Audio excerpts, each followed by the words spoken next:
സുഹൃത്തുക്കളെ, മലയാള അക്ഷരങ്ങളും ഗണിതവുമൊക്കെ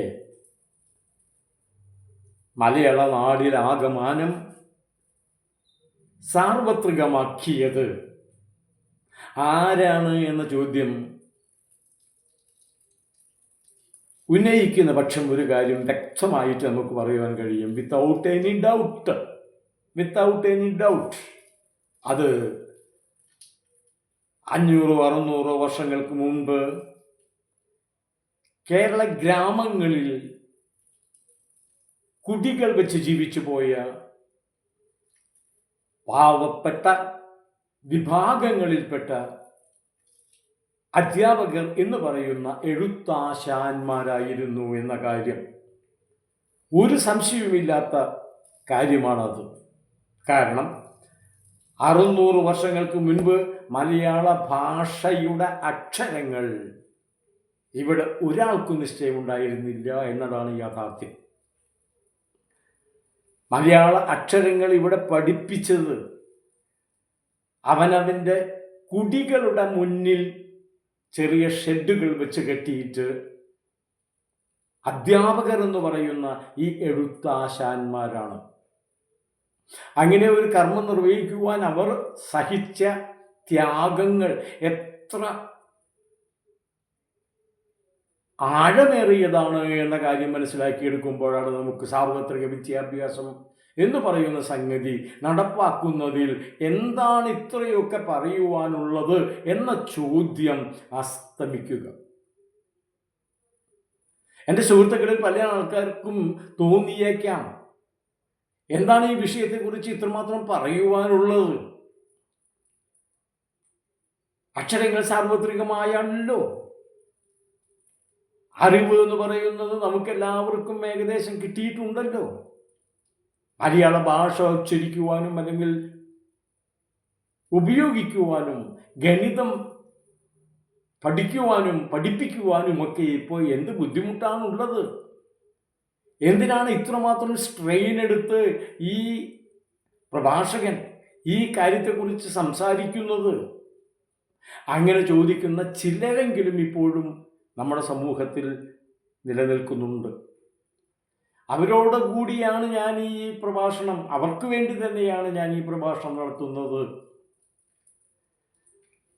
എത്രമാത്രം അധ്വാനിച്ചിട്ടാണ് നമ്മളുടെ പൂർവീകന്മാർ, നമ്മുടെയൊക്കെ പൂർവീകന്മാരായിട്ടുള്ള ആൾക്കാർ, കാരണവന്മാർ ഈ മലയാള ഭാഷയെ ഇവിടെ വേരുറപ്പിച്ച് നിർത്തിയത്.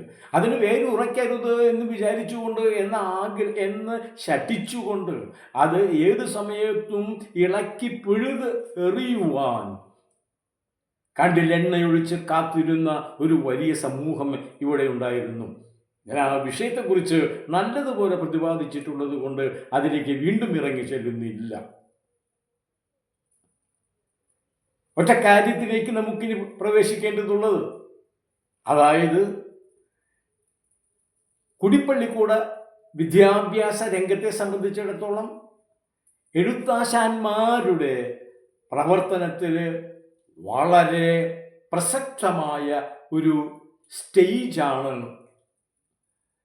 എഴുത്താശാൻ താമസിക്കുക എന്ന് പറയുന്ന ആ പ്രവൃത്തി. അങ്ങനെ എഴുത്താശാൻ താമസിക്കലിൽ നിന്ന് വിദഗ്ധരായ അധ്യാപകർ അവരുടെ വീടുകളുടെ മുമ്പിൽ വന്നു നിന്നുകൊണ്ട് അവർക്ക് പറ്റാവുന്ന രീതിയിലുള്ള ഒരു ഷെഡ് നിർമ്മിച്ച്, അതാണ് ഒരു ഷെഡാണ് നിർമ്മിക്കുന്നത് എന്ന് തന്നെ വിചാരിക്കുക. ഉന്നതമായ വിദ്യാഭ്യാസ എന്താ പറയേണ്ടത്, ബിൽഡിങ്ങുകളൊന്നും അല്ല അവരുണ്ടാക്കുന്നത്.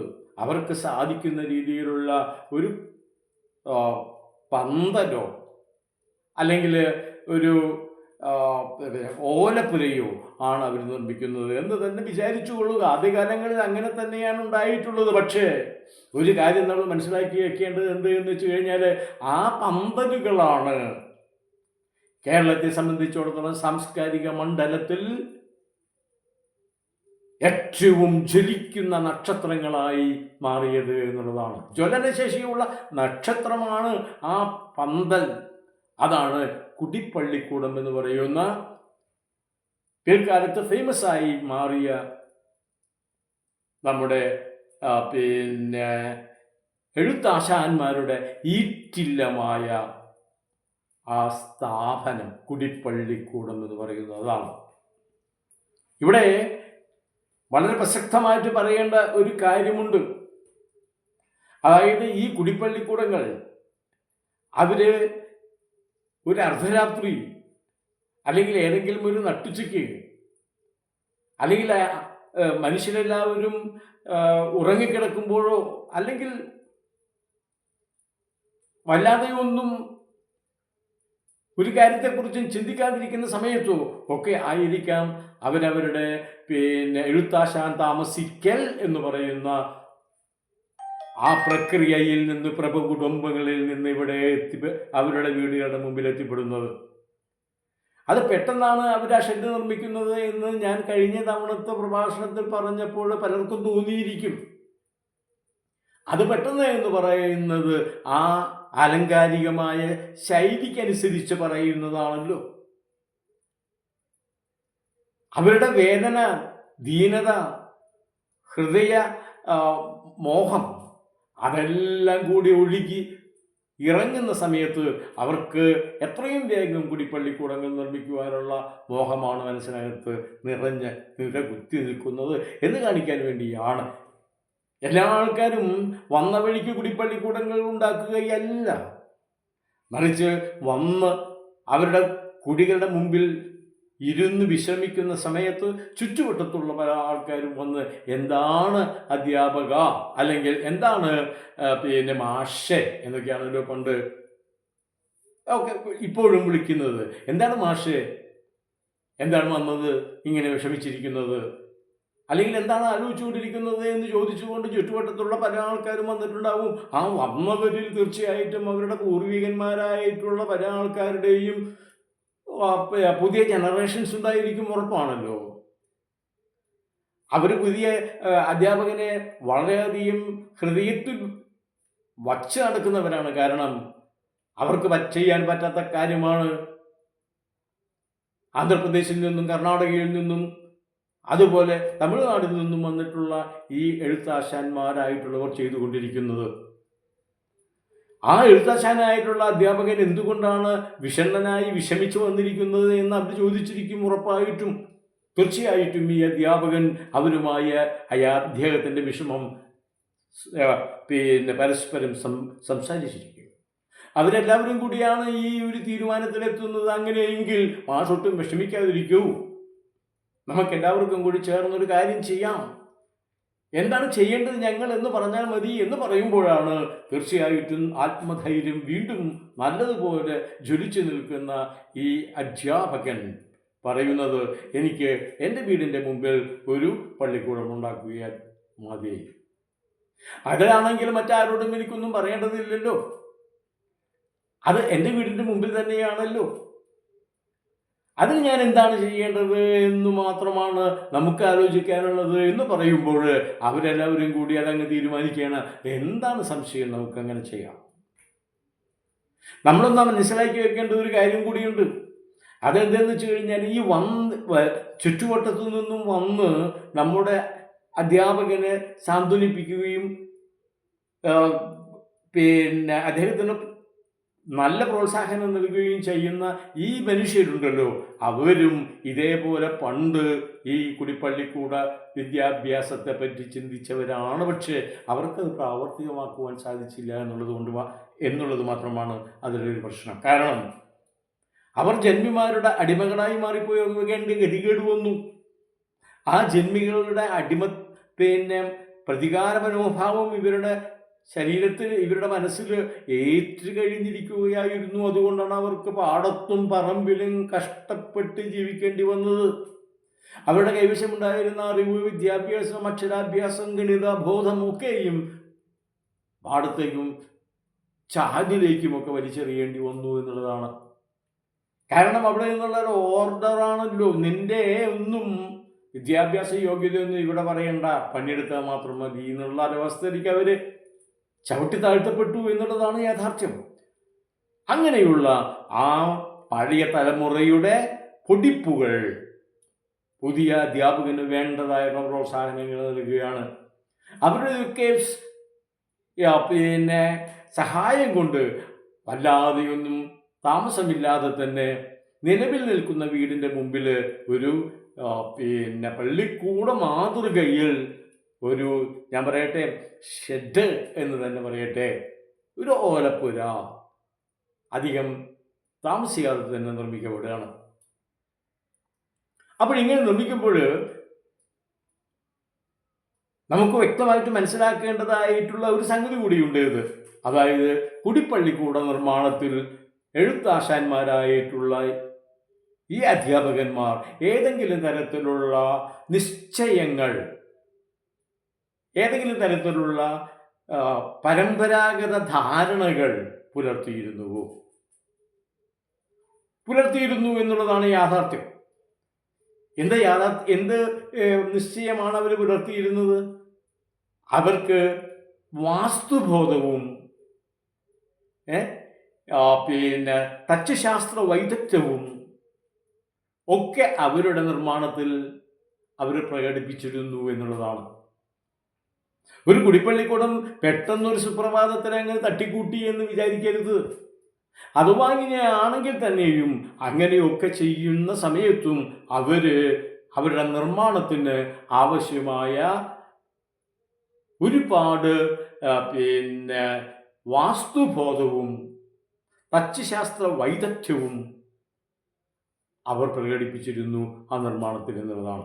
എന്ത് വാസ്തുബോധമാണ് അവർ അവിടെ കാണിച്ചു വെച്ചത് ഈ നിർമ്മാണത്തിൽ എന്ന് പറഞ്ഞു കഴിഞ്ഞാൽ, എഴുത്താശാന്മാർ പൊതുവെ വ്യത്യസ്തരായിട്ടുള്ള ജാതികളിൽപ്പെട്ടവരാണ്. ഒരിക്കലും തെറ്റിദ്ധരിക്കരുത്, എഴുത്താശാൻ എന്ന് പറയുന്നത് ഒരു പ്രത്യേക ജാതിയേ അല്ല. ഞാൻ അതേക്കുറിച്ച് കൂടുതൽ വ്യക്തമാക്കാൻ ഉദ്ദേശിക്കുന്നുണ്ട് അധികം താമസിയാതെയുള്ള ഏതെങ്കിലും ഒരു പ്രഭാഷണത്തിൽ. പക്ഷേ തൽക്കാലം ഇത്ര മാത്രം പറയുന്നു, എഴുത്താശാൻ എന്ന് പറയുന്നത് ഒരു ജോലി സംജ്ഞയാണ്. അതൊരു പ്രത്യേക ജാതിയുടെ പേരല്ല. അങ്ങനെ ഒരു ജാതി, അതുമായി ബന്ധപ്പെട്ടിട്ട് ഒരു ജാതി ഈ തൃശ്ശൂർ ഡിസ്ട്രിക്റ്റിൽ ഉണ്ട്. അത് എഴുത്താശാനല്ല, എഴുത്തച്ഛൻ എന്ന് പറയുന്ന ഒരു ജാതിയാണ്. ഇത് രണ്ടും വളരെ വിഭിന്നമാണ്, വ്യത്യാസമുണ്ട്. എഴുത്താശാൻ എന്ന് പറയുന്നത് ഒരു ജോലിയാണ്. എഴുത്തുമായി ബന്ധപ്പെട്ടിട്ടുള്ള എല്ലാ ആൾക്കാരും എഴുത്താശാന്മാരാണ്. ആരൊക്കെയാണോ, ഏതൊക്കെ ജാതിയിൽപ്പെട്ട ആൾക്കാരാണോ എഴുത്തുമായി ബന്ധപ്പെട്ടിട്ടുള്ളത്, പേനയെടുത്ത്, അല്ലെങ്കിൽ പേനയല്ലല്ലോ ഒന്ന്, പിന്നെ എന്താ പറയുക, നാരായമെടുത്ത് പനയോലയിൽ എഴുതിയാൽ അത് ആരാണെങ്കിൽ അതാരാണോ പഠിപ്പിക്കുന്നത്, അതാ ആ നാരായം കൊണ്ട് പനയോലയിൽ അക്ഷരങ്ങൾ എഴുതുന്ന ഏതൊരാളും, അത് പഠിപ്പിക്കുന്ന ഏതൊരാളും എഴുത്താശാനാണ്. അപ്പം ആശാൻ എന്ന് പറയുമ്പോൾ വ്യക്തമാവുകയാണ്, അധ്യാപകൻ്റെ വാക്കാണ്. അപ്പം ആ എഴുത്താശാൻ എന്ന് പറയുന്ന ആ ജോലിയിൽ വ്യാപൃതരായിട്ടുള്ള ഒരുപാട് കാസ്റ്റുകൾ, ജാതികൾ ഉണ്ടായിരുന്നു അന്ന്. ആ എഴുത്താശാന്മാരുടെ പ്രവർത്തനം കൊണ്ടാണ് എഴുത്തിൻ്റെ മണ്ഡലം ഇത്രയും വികസിച്ചത് എന്നുള്ളതാണ്. ഞാൻ അതിലെ വ്യത്യസ്തമായിട്ടുള്ള ജാതിക്കാരുടെ ഇൻവോൾവ്മെൻറ്റും ആ വക കാര്യങ്ങളെക്കുറിച്ചൊക്കെ പിന്നീട് സംസാരിക്കാം. ഇവിടെ നമുക്ക് മനസ്സിലാക്കേണ്ടതായിട്ടുള്ള കാര്യം എന്ന് പറയുന്നത്, അങ്ങനെയുള്ള ഈ എഴുത്താശാന്മാർ അവരൊരു കുടിപ്പള്ളിക്കൂട നിർമ്മാണം നടത്തുമ്പോൾ നല്ലതുപോലെ വാസ്തുബോധം പ്രകടിപ്പിച്ചിട്ടുണ്ട് എന്നുള്ളതാണ്. അവരുടെ ചുറ്റുവട്ടത്തുള്ള ഈ സമൂഹങ്ങളിൽ പല ജാതി മനുഷ്യരുണ്ടായിരുന്നു. പല ജാതി മനുഷ്യരുണ്ടായിരുന്നു, പല കാസ്റ്റിൽപ്പെട്ട മനുഷ്യരുണ്ടായിരുന്നു. അവിടെ ഗണകന്മാരുണ്ടായിരുന്നു, പണിക്കന്മാരുണ്ടായിരുന്നു, ജ്യോതിഷികളുണ്ടായിരുന്നു, എഴുത്തച്ഛന്മാരുണ്ടായിരുന്നു, വ്യത്യസ്തരായിട്ടുള്ള പണിക്കന്മാർ പല ജാതികളിലുമുള്ളവരുണ്ടായിരുന്നു. അവരിലൊക്കെയും നല്ലതുപോലെ വാസ്തുബോധമുള്ള ജാതിക്കാരുണ്ടായിരുന്നു. ജ്യോതിഷികൾ നല്ലതുപോലെ തച്ചുശാസ്ത്രം അറിയാവുന്നവരുണ്ടായിരുന്നു, തച്ചന്മാർ. അപ്പം ഈ തച്ചന്മാരും ഈ ജ്യോതിഷികളും അവരെല്ലാവരും കൂടി ചേർന്നിട്ട് ആണ് കുടിപ്പള്ളിക്കൂട നിർമ്മാണം നടത്തിയത് എന്നാണ്. അപ്പം ജ്യോതിഷികൾ അതിനകത്ത് നല്ല പങ്ക് വഹിച്ചിട്ടുണ്ട് ഈ കുടിപ്പള്ളിക്കൂട നിർമ്മാണ സമയത്ത്. എന്ത് പങ്കാണ് അവർ വരിച്ചിട്ടുള്ളത്? അവരെ സംബന്ധിച്ചിടത്തോളം ഏതെങ്കിലും ഒരു കെട്ടിടം നിർമ്മിക്കുമ്പോൾ ഏറ്റവും പ്രധാനമായി ശ്രദ്ധിക്കേണ്ടത് വാസ്തുവാണ് എന്നാണ്. വാസ്തുബോധം നല്ലതുപോലെ പ്രകടിപ്പിച്ചിരിക്കണം ഏത് കെട്ടിട നിർമ്മാണത്തിൻ്റെ കാര്യത്തിലുമെന്ന് നല്ല ജ്യോതിഷികൾക്ക് നല്ല നിർബന്ധമാണ്. അങ്ങനെ വന്നു കഴിഞ്ഞപ്പോൾ അവർ നിർബന്ധിച്ചു, കുടിപ്പള്ളിക്കൂട നിർമ്മാണത്തിന് ഏറ്റവും പരമപ്രധാനമായി ഒബേ ചെയ്യേണ്ടത്, അതായത് ഈ എഴുത്താശാൻ ഒബേ ചെയ്യേണ്ടത്, അധ്യാപകൻ ഒബേ ചെയ്യേണ്ടത് എന്ത് എന്ന് വെച്ചാൽ കുടിപ്പള്ളിക്കൂടത്തിൻ്റെ സ്ഥാനവും സ്വഭാവവുമാണ് പരമപ്രധാനം എന്നാണ്. അതാ കുടിപ്പള്ളിക്കൂടത്തിൻ്റെ സ്ഥാനം നന്നായിരിക്കണം. നമ്മൾ പാതിരാത്രിക്ക് അവർ വന്നു, നേരം വെളിച്ചാകുമ്പോഴേക്കും ഒരു ചെറിയ ഒരു പുര കെട്ടിയുണ്ടാക്കി എന്ന് പറയുമ്പോൾ അതിനകത്ത് എന്ത് വാസ്തുവാണ് അവർ നോക്കിയത് എന്ന് സംശയം തോന്നാം. അത് സംശയം വരാതിരിക്കാനാണ് ഞാൻ ഈ പറയുന്നത്. അവർ നല്ലതുപോലെ വാസ്തുബോധമുള്ളവരുണ്ടായിരുന്നു ഈ അധ്യാപകരിൽ. അവർക്ക് ഈ വാസ്തുബോധം നല്ലതുപോലെ കൊടുക്കുവാൻ പറ്റിയ അവരുടെ തന്നെ ബന്ധുക്കളുണ്ട് ചുറ്റുവട്ടത്ത്. അപ്പോൾ വാസ്തുബോധത്തിൻ്റെ അടിസ്ഥാനത്തിൽ ഏറ്റവും പരമപ്രധാനമായി അവർ കണക്കാക്കിയത് കുടിപ്പള്ളിക്കൂടങ്ങൾ, അവയുടെ സ്ഥാനവും സ്വഭാവവും. എവിടെയാണ് കുടിപ്പള്ളിക്കൂടം സിറ്റുവേറ്റ് ചെയ്യേണ്ടത്? ഏറ്റവും പ്രധാനമായിട്ട് കുടിപ്പള്ളിക്കൂടങ്ങൾ സിറ്റുവേറ്റ് ചെയ്തത് അവരവരുടെ വീടിൻ്റെ മുൻപിലാണ്, കുടികളുടെ മുമ്പിലാണ്. അപ്പോൾ കുടികളുടെ മുമ്പിലാകുമ്പോൾ അല്ലെങ്കിൽ വീടിൻ്റെ മുമ്പിലാകുമ്പോൾ വല്ലാതെയൊന്നും അവർ വാസ്തുവിനെ കുറിച്ച് വിഷമിക്കേണ്ട, ആലോചിക്കേണ്ട. കാരണം വീടിൻ്റെ മുമ്പിലാണല്ലോ. വീട് എന്ന് പറയുമ്പോൾ തീർച്ചയായിട്ടും ഇത്തരത്തിലുള്ള എഴുത്താശാന്മാർ തീർച്ചയായിട്ടും നല്ല വാസ്തുബോധം അതിനകത്ത് പ്രകടിപ്പിച്ചിട്ടുണ്ടാവുമല്ലോ. അപ്പോൾ വീടിൻ്റെ മുൻപിൽ ഒന്നാം സ്ഥാനം എന്ന് പറയുന്നത് വീടിൻ്റെ മുന്നിൽ തന്നെയാണ്. ഈ വീടിന് മുന്നിൽ വേണ്ടതുപോലെ സ്ഥലമില്ലാതെ വരുമ്പോൾ മുറ്റത്ത് സ്ഥലമുണ്ട് എന്ന് വിചാരിക്കൂ. രണ്ടാം സ്ഥാനമായിട്ട് അവർ കാണുന്നത് മുറ്റമാണ്. ഇനി പറയത്തക്ക രീതിയിലുള്ള മുറ്റമൊന്നുമില്ലാത്ത ഒരു സ്ഥലമാണ് എന്ന് വിചാരിക്കൂ. അങ്ങനെയാണെങ്കിൽ അപ്പുറത്ത് അവരുടെ പറമ്പിൽ തന്നെ വേറെയും കുറച്ച് സ്ഥലമൊക്കെ ഉണ്ടാകുമല്ലോ. വലിയ രീതിയിലുള്ള കോമ്പൗണ്ടല്ല പ്രതീക്ഷിക്കുന്നത്. എങ്കിൽ തന്നെയും ആ പറമ്പിൽ മറ്റ് എവിടെയെങ്കിലും ഉള്ള സ്ഥലത്ത് അത് അങ്ങനെ സെലക്ട് ചെയ്യുമ്പോൾ ആ പറമ്പിൻ്റെ കന്നിമൂല എന്ന് പറയുന്നൊരു മൂലയുണ്ട് ഏത് പറമ്പിലും. നമ്മളിപ്പോൾ കിണറിനൊക്കെ സ്ഥാനം നിർണ്ണയിക്കുക എന്ന് കേട്ടിട്ടുണ്ടല്ലോ. ഈ കിണറിനൊക്കെ സ്ഥാനം നിർണ്ണയിക്കുമ്പോൾ ഏറ്റവും കുഴപ്പം പിടിച്ച ഒരു സ്ഥാനത്ത് കൊണ്ടുചെന്ന് കിണർ കുഴിക്കരുത്, വലിയ അപകടങ്ങൾ ഉണ്ടാക്കും എന്നാണൊരു വാസ്തു ബോധമുള്ളവർ സാധാരണ ആൾക്കാരെ ബോധ്യപ്പെടുത്തിയിട്ടുള്ളത്. അതുപോലെ തന്നെയാണ് കുടിപ്പള്ളിക്കൂട നിർമ്മാണത്തിന് ഏതൊരു പറമ്പിൻ്റെയും കന്നിമൂലയിൽ ആണ് അവർ സ്ഥാനം കാണുന്നത് എന്നാണ്. അപ്പോൾ ഒരു പറമ്പിന് ഏത് കാരണവശാലും 4 മൂലയുണ്ടായിരിക്കും. അതിനൊരു തെക്ക്, അതിനൊരു കിഴക്ക്, അതിനൊരു വടക്ക്, അതിനൊരു പടിഞ്ഞാറുണ്ടാവുക സ്വാഭാവികമാണ്. ആ തെക്കേ മൂലയിൽ കൊണ്ട് ഈ കുടിപ്പള്ളിക്കൂടത്തിന് തറക്കല്ലിടരുത്. കാരണം തെക്കേ മൂല കുടിപ്പള്ളിക്കൂട നിർമ്മാണത്തിന് യോജിച്ചതല്ല എന്നുള്ളതാണ് വാസ്തുബോധം കാണിക്കുന്നത്. കാരണം തെക്ക് എന്ന് പറയുന്നത് വേണം കിഴക്കോട്ട്, വേണ്ട പടിഞ്ഞാട്ട് എന്നാണ്. വേണമെങ്കിൽ തെക്കോട്ട് അരുത് വടക്കോട്ട് എന്നാണ് ശാസ്ത്രം. വേണമെങ്കിൽ തെക്കോട്ട് എന്ന് പറയുന്ന ആ ശാസ്ത്രം കിടക്കുക, രാത്രി ഊണ് കഴിഞ്ഞ് കിടക്കുമ്പോൾ അനുസരിക്കേണ്ട നിയമമാണ്. കുടിപ്പള്ളിക്കൂട നിർമ്മാണത്തിൻ്റെ നിയമപ്രകാരം തെക്കേ മൂലയിൽ കുടിപ്പള്ളിക്കൂട നിർമ്മാണത്തിന് പറ്റിയ സ്ഥലമല്ല. പിന്നെയോ കുടിപ്പള്ളിക്കൂടങ്ങൾ കന്നിമൂലയിലാണ് പ്രധാനമായിട്ടും കാണേണ്ടത്, അല്ലെങ്കിൽ നല്ലതായിട്ട് അനുഭവപ്പെടുന്നത്. ഇതിന് ഈ ശാസ്ത്രത്തിൻ്റെ അടിസ്ഥാനം അവർ പറയുന്നത്, ഇവിടെ പഠിക്കാൻ വരുന്ന കുട്ടികൾ ജീവിതത്തിൽ ഉന്നതന്മാരായി തീരുകയും വേണ്ടതുപോലെയുള്ള മംഗളകരമായ കർമ്മങ്ങൾ നിർവഹിച്ച് ജീവിതം സ്വസ്ഥവും സുഖകരവും അന്യർക്കുപകാരപ്രദമാവുന്നതും ആക്കി മാറ്റുവാനുള്ള താല്പര്യമുള്ളവരായി മാറണം എന്നതാണ് ഈ സ്ഥാനനിർണയത്തിൻ്റെയൊക്കെ പ്രത്യേകത അവർ കണക്കാക്കി പറയുന്നത്.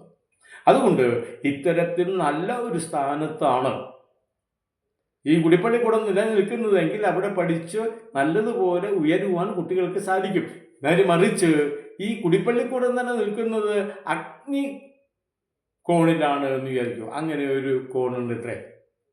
ഈ വാസ്തുബോധത്തിൽ അഗ്നികോണ് എന്ന് പറയുന്നൊരു കോണുണ്ട്. ഈ അഗ്നികോണിലാണ് കുടിപ്പള്ളിക്കൂടം തന്നെ നിലനിൽക്കുന്നത് എങ്കിൽ വലിയ വിപത്തുകൾ ആപത്തുകൾ വരുത്തി വയ്ക്കും എന്നാണ് പറയുന്നത്. അപ്പോൾ അഗ്നികോണിൽ ഒരു കുടിപ്പള്ളിക്കൂടവും നിൽക്കാൻ പാടില്ല, കന്നിമൂലയിൽ ആവാം. ഇത്തരത്തിലുള്ള സ്ഥാനനിർണയം കുടിപ്പള്ളിക്കൂടങ്ങളെ സംബന്ധിച്ചിടത്തോളം അത്യാവശ്യമാണ് എന്നതാണ്. ഇനി സ്ഥാനമൊക്കെ കുഴപ്പമില്ലാത്ത രീതിയിൽ കിട്ടി, അതനുസരിച്ച് ഒരു ബിൽഡിംഗ് എന്ന് പറഞ്ഞു കഴിഞ്ഞാൽ ആദ്യകാലങ്ങളിൽ ഏത് രീതിയിലുള്ള ഒരു കെട്ടിടമാണ്, ഏത് രീതിയിലുള്ള ഒരു കുടിപ്പള്ളിക്കൂടമാണ് അവർ നിർമ്മിച്ചത്. അതായത് സാധാരണഗതിയിൽ ഈ വീടിൻ്റെ മുന്നിലാണ്, വീടിൻ്റെ വരാന്തയിലാണ് ഈ കുടിപ്പള്ളിക്കൂടങ്ങൾ സാധാരണ നിന്നത്. വീടിൻ്റെ വരാന്തയായി തന്നെ നിൽക്കുകയാണ്. അപ്പോൾ ഈ ഈ കെട്ടിടത്തിൻ്റെ ഉള്ളിലോട്ട് കടന്നു ചെന്ന് കഴിഞ്ഞാൽ, നേരെ നടന്നു കഴിഞ്ഞാൽ വീട്ടകത്തേക്ക് എത്തിപ്പെടുന്നു എന്നുള്ളതാണ്. അപ്പോൾ മുൻപിൽ കിഴക്കോട്ടേക്ക് മുഖമായി നിൽക്കണം എന്നാണ് പറയുന്നത്. അതിപ്പോൾ എല്ലാ സ്ഥലങ്ങളും കിഴക്കോട്ടേക്ക് മുഖമായി നിൽക്കണം എന്ന് നിർബന്ധിക്കാൻ പറ്റുകയില്ല. വടക്കോട്ടേക്കായാലും കുഴപ്പമൊന്നുമില്ല. ഇനി ഏതെങ്കിലും സാഹചര്യത്തിൽ പടിഞ്ഞാറോട്ടാണെങ്കിലും അതൊക്കെ സ്വാഭാവികമായിട്ടും സ്വീകാര്യമാണ്. കഴിയുന്നിടത്തോളം തെക്കോട്ടേക്ക് അതിൻ്റെ മുഖം വരരുത് എന്നാണ്. അപ്പോൾ കിഴക്കോട്ടേക്ക് മുഖമായി നിൽക്കുന്ന ഈ പള്ളിക്കൂടത്തിൻ്റെ ഉള്ളിലോട്ട് കടന്നു ചെന്നാൽ അപ്പോൾ കിഴക്ക് ഒരു വാതിലുണ്ടാകുമെന്ന് പിന്നെ പറയേണ്ടത് ആവശ്യമില്ലല്ലോ. നല്ല ഒരു വാതിൽ, ഏത് തരം വാതിൽ എന്നുള്ളതൊക്കെ ബിൽഡിങ്ങിൻ്റെ ഉറപ്പും സൗകര്യങ്ങളും ഭംഗിയും ഒക്കെ അനുസരിച്ചിരിക്കും. ആദ്യം തന്നെ നിർമ്മിച്ചിട്ടുള്ള കുടിപ്പള്ളിക്കൂടത്തിൻ്റെ മുൻഭാഗത്തുള്ള വാതിൽ അത്ര അടിപൊളിയാവില്ല. ഏതെങ്കിലും എന്താ പറയേണ്ടത്, പനമ്പ് തട്ടിക വച്ച് ഉണ്ടാക്കിയതായിരിക്കുമെന്നുള്ളത് ഞാൻ പറയാതെ തന്നെ എൻ്റെ കേൾവിക്കാർക്ക് മനസ്സിലാക്കാൻ സാധിക്കും. അതിലൂടെ കടന്നു ചെന്ന് കഴിഞ്ഞാൽ, നേരെ നടന്നു ചെന്ന് കഴിഞ്ഞാൽ വരാന്തയിലേക്കാണ് എത്തുക, വീടിൻ്റെ വരാന്തയിലേക്കാണ് എത്തുന്നത്. അപ്പം വീടിൻ്റെ വരാന്തയിലേക്ക് എത്തുവാൻ ഈ കുടിപ്പള്ളിക്കൂടത്തിൻ്റെ മുൻഭാഗത്തുകൂടെ കടന്നു ചെന്നാൽ മതി. കാരണം വീടിൻ്റെ വരാന്തയിലാണ് ഈ കുടിപ്പള്ളിക്കൂടം നിലനിൽക്കുന്നത്. മറ്റു രണ്ട് ഭാഗവും ഏതാണ്ട് അരമതിൽ ഉയരത്തിലാണ്, ഉയരമാണുള്ളത്. അതിൻ്റെ മുകളിലോട്ട് വെളിച്ചമാണ്. അപ്പോൾ ഒരു ക്ലാസ് മുറിക്ക് അത്യാവശ്യമായിട്ടുള്ള വെളിച്ചവും കാറ്റും ഒക്കെ നല്ലതുപോലെ അതിനകത്തേക്ക് പ്രവേശിക്കുന്നു. അപ്പം മൂന്ന് ഭാഗങ്ങളിൽ കിഴക്കോട്ടേക്കുള്ള ഭാഗം നല്ല വിശാലമായ വാതിലിലൂടെ കടന്നു ചെന്ന് കഴിഞ്ഞാൽ ഇരുവശങ്ങളിലും അരവരെയാണ് അവിടെ മറയുള്ളത്. അരയ്ക്ക് മുകളിൽ വിശാലമായ കാറ്റും മഴയും വെളിച്ചവും ഒക്കെ പുറത്ത് ഇങ്ങനെ സുഖകരമായി ഉല്ലസിക്കുന്നത് അകത്തിരിക്കുന്ന കുട്ടികൾക്ക് കാണാവുന്നതാണ്. കുട്ടികൾ നനയൊന്നുമില്ല കേട്ടോ, കുട്ടികൾ നനയാൻ പാടില്ലല്ലോ. നേരെ കടന്നു ചെല്ലുന്നത് വീടിനകത്തേക്കുമാണ്. അപ്പോൾ ഈ കുടിപ്പള്ളിക്കൂടങ്ങളെക്കുറിച്ച് പ്രത്യേകമായിട്ട് ഇങ്ങനെ മനസ്സിലാകുമ്പോൾ ഒരു കാര്യം കൂടെ പറയാൻ ഇപ്പോൾ തന്നെ ഞാൻ ഉപയോഗിക്കുകയാണ്. അതായത് എച്ച് ഷാർപ്പ് എന്ന് പറയുന്ന ഒരു പ്രശസ്തനായിട്ടുള്ള വിദ്യാഭ്യാസ വിചക്ഷണൻ അദ്ദേഹം പറഞ്ഞിട്ടുള്ളത് കുടിപ്പള്ളിക്കൂടങ്ങൾ നടത്തിയത് പ്യാൽ എഡ്യൂക്കേഷൻ ആണ് എന്നാണ്. എന്താണ് പ്യാൽ എഡ്യൂക്കേഷൻ? പ്യാൽ എഡ്യൂക്കേഷൻ എന്ന് പറഞ്ഞു കഴിഞ്ഞാൽ വരാന്ത വിദ്യാഭ്യാസം എന്നാണ്. സാധാരണഗതിയിൽ കുടിപ്പള്ളിക്കൂടങ്ങൾ വരാന്തയിലായി വെച്ച് നടത്തിയ വിദ്യാഭ്യാസമാണല്ലോ. അതുകൊണ്ട് കുടിപ്പള്ളിക്കൂട വിദ്യാഭ്യാസത്തിന് അദ്ദേഹം പ്യാൽ എഡ്യൂക്കേഷൻ എന്ന് ആണ് പറഞ്ഞത്. ഈ മദ്രസകളും അദ്ദേഹം ഈ പ്യാൽ എഡ്യൂക്കേഷനിൽ പെടുത്തുന്നു. മദ്രാസ് മാനുവൽ എന്ന് പറയുന്ന അഡ്മിനിസ്ട്രേറ്റീവ് ട്രിബ്യൂണലിൽ രേഖപ്പെടുത്തിയിട്ടുള്ളതാണിത്. കുടിപ്പള്ളിക്കൂടങ്ങൾ ഒക്കെയും പ്യാൽ എഡ്യൂക്കേഷൻ എന്ന് പറയുന്ന സമ്പ്രദായത്തിലാണ് നിൽക്കുന്നത്. അത് ഞാൻ നേരത്തെ പറഞ്ഞ പോലെ മദ്രസ എഡ്യൂക്കേഷനും പ്യാൽ എഡ്യൂക്കേഷനിലാണ് വരുന്നത്. പ്യാൽ എഡ്യൂക്കേഷൻ എന്ന് പറഞ്ഞു കഴിഞ്ഞാൽ വരാന്തയിൽ വെച്ച് നടത്തിയ വിദ്യാഭ്യാസം. അപ്പം നമ്മുടെ കുടിപ്പള്ളിക്കൂടങ്ങൾ മിക്കവാറും വരാന്തയിൽ വെച്ചാണ്. അപ്പോൾ ഒരു കാര്യം കൂടെ നമുക്ക് ഇതിനകത്ത് വളരെ പറയാതെ തന്നെ പറയാൻ കഴിയും, മനസ്സിലാക്കാൻ കഴിയും. അതായത് കുടിപ്പള്ളിക്കൂടങ്ങളൊക്കെയും മിക്കവാറും, എല്ലാമല്ല, മിക്കവാറും വരാന്തയിൽ ആണ് നടത്തിയത് എന്നുള്ളത് കൊണ്ട് അവിടെ പ്രത്യേകമായിട്ടുള്ള വാസ്തു ഒന്നും നോക്കേണ്ട ആവശ്യം വരുന്നില്ല. അധികം വാസ്തുബോധമൊന്നും പിന്നീട് പ്രത്യേകമായിട്ട് ഇംപ്ലിമെൻ്റ് ചെയ്യേണ്ടതായിട്ടില്ല. കാരണം അതിൻ്റെ പിറകിൽ വീടാണ്. അപ്പം വീടിന് മുമ്പിലാണ് ഈ കുടിപ്പള്ളിക്കൂടം സ്ഥാപിച്ചിട്ടുള്ളത് എന്നുള്ളത് കൊണ്ട് തീർച്ചയായിട്ടും വീട് നിർമ്മിക്കുന്ന സമയത്ത് ഈ എഴുത്താശാന്മാർ ഇത്രമാത്രം വാസ്തുബോധമുള്ളവർ, താല്പര്യമുള്ളവർ തീർച്ചയായിട്ടും അവരുടെ വീട് ഉണ്ടാക്കുമ്പോൾ നല്ലതുപോലെ വാസ്തു നോക്കിയിട്ടുണ്ടാവും, ഉറപ്പല്ലേ? അപ്പോൾ വാസ്തു നോക്കിയിട്ടുള്ള ഒരു വീടിൻ്റെ മുമ്പിലാണ് ഈ കുടിപ്പള്ളിക്കൂട നിർമ്മാണം വരുന്നത് എന്നുള്ളത് കൊണ്ട് അധിക ആൾക്കാർക്കും വല്ലാതെ ഒന്നും ബേജാറാവേണ്ടി വരുന്നില്ല. ഇതാണ് അതിൻ്റെ ഒരു പ്രത്യേകത. ഇനി എഴുത്താശാന്മാർ പ്രത്യേകമായിട്ട് ഞാൻ നേരത്തെ പറഞ്ഞ പോലെ നല്ല വാസ്തുബോധമുള്ളവരും തച്ചുശാസ്ത്രത്തിലും നല്ല ധാരണയുള്ളവരാണ്. കാരണം തച്ചന്മാരും എഴുത്താശന്മാരുണ്ടായിരുന്നു. അതാണ്, തച്ചന്മാരും എഴുത്താശന്മാരുണ്ടായിരുന്നു, ഗണകന്മാർ എഴുത്താശന്മാരായിരുന്നു, എഴുത്തച്ഛന്മാർ എഴുത്താശന്മാരായിട്ടുണ്ടായിരുന്നു. അപ്പം ഇവർക്കൊക്കെ ഈ പഠിപ്പിക്കൽ കൂടാതെ, അക്ഷരാറിവ് കൂടാതെ മറ്റു പല അറിവുകളും അവർക്ക് ധാരാളമായിട്ടുണ്ടായിരുന്നു. ഇതേ എഴുത്താശന്മാരെ തന്നെയാണ് നാവിഗേഷനെ കുറിച്ചൊക്കെ പഠിപ്പിച്ചത്. അതുകൊണ്ട് അത് വേറെ എഴുത്താശാനല്ല. വ്യത്യസ്തങ്ങളായുള്ള അറിവുകൾ അവർക്കുണ്ടായിരുന്നു. ഇപ്പോൾ വിഷചികിത്സ നടത്തിയിരുന്നു അവർ. അപ്പം അത്യാവശ്യമായിട്ട് ഈ ഗ്രാമീണ ജീവിതത്തിൽ വളരെ പെട്ടെന്ന് ആവശ്യം വരുന്ന വ്യത്യസ്തങ്ങളായിട്ടുള്ള അറിവുകൾ ഉപയോഗപ്പെടുത്തുവാനുള്ള കഴിവ് ഇവരിൽ ഈ എഴുത്താശന്മാർക്കുണ്ടായിരുന്നു എന്നുള്ളതാണ്. അപ്പം പഠിപ്പിച്ചുകൊണ്ടിരിക്കുമ്പോഴേ ഏതെങ്കിലും കുട്ടിക്ക് ഒരു വിഷബാധ ഏറ്റാൽ അതിന് വേറെ ഡോക്ടർമാരൊന്നും വന്നില്ലല്ലോ. 600 വർഷങ്ങൾക്ക് മുമ്പ് എവിടെയാണ് ഡോക്ടർ? അപ്പോൾ അത് ചികിത്സിക്കുവാനും അത് മാറ്റി കുട്ടിയെ രക്ഷപ്പെടുത്തുവാനും വേണ്ടതായിട്ടുള്ള അറിവ് ഈ എഴുത്താശാനുണ്ടായിരുന്നു. അപ്പോൾ എഴുത്താശാൻ എന്ന് പറഞ്ഞു കഴിഞ്ഞാൽ മനുഷ്യൻ്റെ ജീവിതത്തിൽ അത്യന്താപേക്ഷിതമായിട്ടും പ്രയോഗിക്കേണ്ടി വരുന്ന പല കാര്യങ്ങളും, പല അറിവുകളും അവർക്ക് കൈവശമുണ്ടായിരുന്നു, സ്വതസിദ്ധമായിട്ടുണ്ടായി അവർ മനസ്സിലാക്കി വെച്ചിരുന്നു എന്നുള്ളതാണ്. അപ്പം നമ്മളിവിടെ പറയുന്നത് ഈ വീടുകളുടെ മുമ്പിലായതുകൊണ്ട് അവർക്ക് ഈ വാസ്തുബോധം വേറെ പ്രത്യേകമായിട്ടൊന്നും കാണിക്കേണ്ടതുണ്ടായിരുന്നില്ല.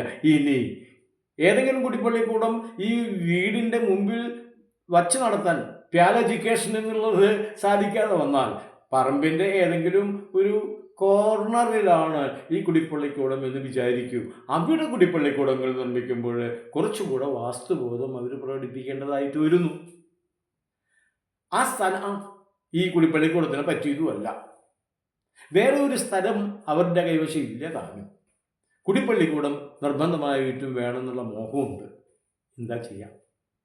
അപ്പൊ കുടിപ്പള്ളിക്കൂടത്തിൻ്റെ നിർമ്മാണം സാധിക്കാതെ വരുന്നത് ഏതെങ്കിലും തരത്തിലുള്ള സ്ഥലത്തിൻ്റെ കേടുകൊണ്ടാണ് എന്ന് വരുമ്പോൾ അതിനെ മറികടക്കുവാൻ അവരുടെ കൈവശം തന്നെ നല്ല വാസ്തുബോധം ഉണ്ട്. അതെന്തെന്ന് വെച്ച് കഴിഞ്ഞാൽ ഏതെങ്കിലും സ്ഥലം അഗ്നികോണിലോ അതല്ലെങ്കിൽ പിന്നെ ഈ തച്ചുശാസ്ത്ര കാര്യങ്ങളുമായി ബന്ധപ്പെട്ടിട്ടുള്ള ഏതെങ്കിലും തരത്തിലുള്ള പറ്റാത്ത സ്ഥലമാണ് എന്ന് വിചാരിക്കും. അവിടെ അവർ കുടിപ്പള്ളിക്കൂടം നിർമ്മാണത്തിന് ബാധ്യസ്ഥരായാൽ, വേറെ സ്ഥലമില്ലെങ്കിൽ അവിടെ തന്നെ അല്ലേ പറ്റുള്ളൂ, ബാധ്യസ്ഥരായാൽ ആ കോട്ടങ്ങൾ ഇല്ലാതാക്കാൻ, ദൂരീകരിക്കാൻ കുടിപ്പള്ളിക്കൂടം കെട്ടിക്കഴിയുമ്പോൾ അതിൻ്റെ മുകളിൽ ആരൂഢ നിർമ്മാണം നടത്തുക എന്ന് പറയുന്നൊരു വഴിയുണ്ട്. അതാ ആരൂഢം നിർമ്മിച്ചിട്ടുള്ള കുടിപ്പള്ളിക്കൂടങ്ങളാണ്, കെട്ടിടമാണ് എങ്കിൽ സകലവിധ ദോഷങ്ങൾക്കും പരിഹാരമായി എന്നാണ്. ഇപ്പോൾ ഒരുപാട് പരിഹാരങ്ങളുള്ളത് ഉണ്ടല്ലോ, ഓരോരോ ദോഷങ്ങൾക്ക് പരിഹാരങ്ങളുണ്ട്. തച്ചുശാസ്ത്രത്തിനെ സംബന്ധിച്ചിടത്തോളം ഏതൊക്കെ തരത്തിലുള്ള ഭൂമിയുമായി ബന്ധപ്പെട്ടിട്ടുള്ള എല്ലാ ദോഷങ്ങൾക്കും പരിഹാരമായിട്ട് തച്ചു വിദഗ്ധന്മാർ പറയുന്നത്, അങ്ങനെയാണെങ്കിൽ അവിടെ നിർമ്മിക്കുന്ന കെട്ടിടമുണ്ടല്ലോ അതിന് ആരൂഢ നിർമ്മാണം നടത്തിയാൽ മതി എന്നാണ്. എന്താണ് ഈ ആരൂഢ നിർമ്മാണം? ഇത് കേൾക്കുന്നത് കുറച്ചുകൂടെ പ്രായമായിട്ടുള്ള ആൾക്കാർക്ക് വളരെ വ്യക്തമായിട്ട് മനസ്സിലാവും എന്താണ് ഈ ആരൂഢം എന്ന് പറയുന്നത്, എന്തൊക്കെ ദോഷങ്ങളാണ് ഈ ആരൂഢം ഇല്ലാതാക്കുക എന്നുള്ള കാര്യങ്ങളൊക്കെ. പക്ഷെ പുതിയ ജനറേഷനിൽപ്പെട്ട എൻ്റെ കേൾവിക്കാരിൽ ഈ ആരൂഢ നിർമ്മാണത്തിൻ്റെ കാര്യം മനസ്സിലാകാത്തവർക്ക് വേണ്ടി ഞാൻ പറയുകയാണ്, ഏതെങ്കിലും രീതിയിൽ ഭൂമി ശരിയല്ല, അല്ലെങ്കിൽ അവിടെ നിർമ്മിക്കാനേ പാടില്ല കുടിപ്പള്ളിക്കൂടം, അത് അഗ്നികോണിലാണ്, അതേപോലെ ദോഷങ്ങളുള്ള ഭൂമിയാണെങ്കിൽ അവിടെ ഒരു കുടിപ്പള്ളിക്കൂടം നിർമ്മിക്കുവാൻ ബാധ്യസ്ഥനാവുകയാണ് എഴുത്താശാനെങ്കിൽ അവിടെ ഉയർന്നു വരുന്ന കുടിപ്പള്ളിക്കൂടത്തിൻ്റെ ആ കെട്ടിടത്തിൻ്റെ മുകളിൽ ഒരു തട്ട് നിർമ്മിക്കുകയാണ്. ആ തട്ട് ആണ് ആരൂഢം എന്ന് പറയുന്നത്. പക്ഷേ ആ തട്ട് കേവലം കുറച്ച് പലകൾ വെച്ച് മറിക്കുന്നതല്ല. അത് തച്ചുശാസ്ത്ര വിദഗ്ധന്മാർ എങ്ങനെയാണ് ആ തട്ട് നിർമ്മിക്കേണ്ടത് എന്ന് പറയും, അവർ കാണിക്കും. അത് പിന്നെ കഴുക്കോലുകൾ വളയങ്ങളാക്കി ഏതാണ്ട് ഒരു വല പോലെ ആക്കി തീർക്കും. മോൾ ഭാഗം ഒരു തട്ടിന് പകരം ഒരു വല പോലെ ആക്കി തീർക്കും ഈ മരം കൊണ്ട്. വളരെ ഭംഗിയേറിയ ഒരു വർക്കാണത്, നല്ല സുരക്ഷിതമാണ്. അങ്ങനെ ആരൂഢം നിർമ്മിച്ചിട്ടുള്ള ഒരു തട്ട് കണ്ടിട്ടില്ലാത്തവർ ഒന്ന് കാണുക തന്നെ വേണം. വലിയ ശ്രാമ്പികൾ, ഉന്നതന്മാരായുള്ള ആൾക്കാരുടെ കൊട്ടാരങ്ങൾ, ഇതിൻ്റെയൊക്കെ തട്ട് നിശ്ചയമായും ആരൂഢം പതിച്ചിട്ടുള്ളതായിരിക്കും. ഈ ആരൂഢം എന്ന് പറയുന്നത് ഉള്ള ഒരു ബിൽഡിങ്ങിനെ സംബന്ധിച്ചിടത്തോളം മുകളിൽ നിന്ന് ഒരു എലി വീണു എന്ന് വിചാരിക്കുക, താഴേക്ക് വീഴില്ല, ആ വല തടഞ്ഞു നിർത്തും. പിറ്റേന്ന് കാലത്ത് വാര്യക്കാരനെ കൊണ്ടെടുത്ത് കളയിപ്പിച്ചാൽ മതി. അപ്പോൾ വളരെ സേഫാണ്, സുരക്ഷിതമാണ്. ഒരു തരത്തിലുള്ള ബുദ്ധിമുട്ടുകളും അവിടെ താഴെ കിടന്നിറങ്ങുന്ന ആൾക്ക് അനുഭവപ്പെടില്ല. ആരൂഢം നിർമ്മിച്ചിട്ടുള്ള തട്ടിന് കീഴെ അല്ലെങ്കിൽ വീട്ടിലാണ് താമസിക്കുന്നത്. ഇത്തരത്തിൽ ഒരു ആരൂഢ നിർമ്മാണത്തോടെ കുടിപ്പള്ളിക്കൂടങ്ങളുടെ മുഴുവൻ ദോഷങ്ങളും സകല ദോഷങ്ങളും പമ്പ കടക്കുകയാണ്. ഇത്തരത്തിലുള്ള നിർമ്മാണ വൈദഗ്ധ്യങ്ങൾ കുടിപ്പള്ളിക്കൂട എഴുത്താശാന്മാർ കുടിപ്പള്ളിക്കൂട നിർമ്മാണത്തിൻ്റെ സമയത്ത് സ്വീകരിച്ചതായി നമുക്ക് കാണാൻ കഴിയുന്നു എന്നുള്ളതാണ്. ഇങ്ങനെ നിർമ്മിച്ച ഈ കുടിപ്പള്ളിക്കൂടങ്ങളിൽ അവരെങ്ങനെയാണ് വിദ്യ അഭ്യസിപ്പിക്കുന്ന രീതി ആരംഭിച്ചത്? അതാ അങ്ങനെ ഉള്ള ആ കുടിപ്പള്ളിക്കൂടങ്ങളിൽ വിദ്യാരംഭം എങ്ങനെയാണ് നമ്മളിപ്പോൾ കണ്ടു. കുടിപ്പള്ളിക്കൂടങ്ങൾ ഗ്രാമങ്ങളിൽ കിഴക്കോട്ട് അഭിമുഖമായി ഗ്രാമത്തിൻ്റെ ശ്രേയസ്സായി നിൽക്കുന്നത്. ആ ശ്രേയസ്സായ ഗ്രാമ ക്ഷേത്രം എന്ന് പറയാവുന്ന രീതിയിലുള്ള ഈ കുടിപ്പള്ളിക്കൂടങ്ങളിലേക്ക് വരുന്ന കുട്ടികളെ കിഴക്കോട്ടേക്ക് നോക്കി നിൽക്കുന്ന കുടിപ്പള്ളിക്കൂടങ്ങൾ, അതാണ്. മറ്റു പല സ്ഥലങ്ങളിലേക്ക് നോക്കാൻ കേട്ടോ.